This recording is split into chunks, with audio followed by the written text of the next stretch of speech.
When I was a teenager, I discovered the red pill on YouTube. I discovered a bunch of red pill YouTubers like Andrew Tate, Hamza, First Man, and a whole bunch of other ones. And I looked up to them and took their advice to heart like a whole bunch of other young men. Because they spoke so confidently, they were so nonchalant, they appeared to be great leaders, and they were very influential. And this was also when I started going away from Jesus and the Catholic Church, and when I started looking for truth in the earthly world, which was a huge mistake. And I was led to believe that the red pill was the only way. And that is exactly what the red pillars try to convince you. They try to brainwash you. They try to convince you that the only way to have success in life is to do it my way, and that's it. But we know as Christians that Jesus is the way, the truth, and the life. Anybody else that claims that they are is wrong.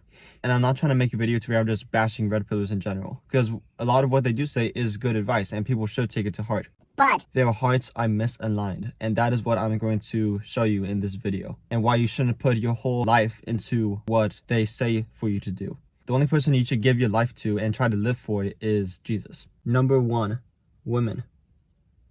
What's funny about all of these red pillars is that they claim they have the best dating advice, the best relationship advice, and if you don't do it their way, then you will never get a girl and you will never have a relationship with a girl. Yet none of them are married. Instead, they promote hookup culture, and they are for having multiple women, which we all know is against Christianity. Every single one of the red pillars say that you have to be nonchalant, that you have to text them and talk to them in this way, that you have to be disrespectful to them. They are not giving you good advice. They are trying to make you become a version of themselves. They're taking everything that makes you special and they take it away, and they try to turn you into a clone of themselves. They say if you want to have success with women, you have to do it my way. There's no other option. What's funny with that is they ignore the fact that not every woman is the same. So yes, if you do take their advice and you speak to them this way, if you treat them this way, you will attract maybe the women that they are attracted to. But those women aren't any good. They're after the money and they are with them because of their status.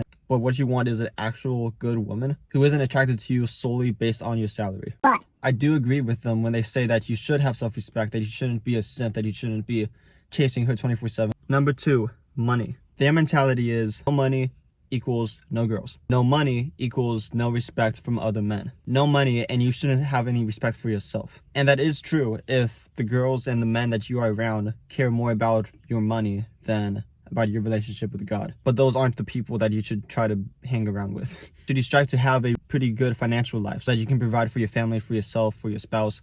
Yes. But that shouldn't define your worth. There's a rapper that I listen to, his name is NF, and he has this quote from one of his songs that I absolutely love that summarizes what I'm trying to say. It says, "The real you is not defined by the size of your office. The real you is who you are when nobody's watching." Which is so true, because yes, you can have a lot of money, you can appear this way, you can have this status, but that's not who you are though. You're not defined by your money. You are defined by your actions, by your morality, by who you are, especially when you are by yourself. That is when you show your truest colors, because you think nobody is around to see it. You can let your guard down and you can be whoever you want to be. And whoever you are when you are alone is who you truly are. You're not defined by your money, but the red pillars think that you are. Number 3, values.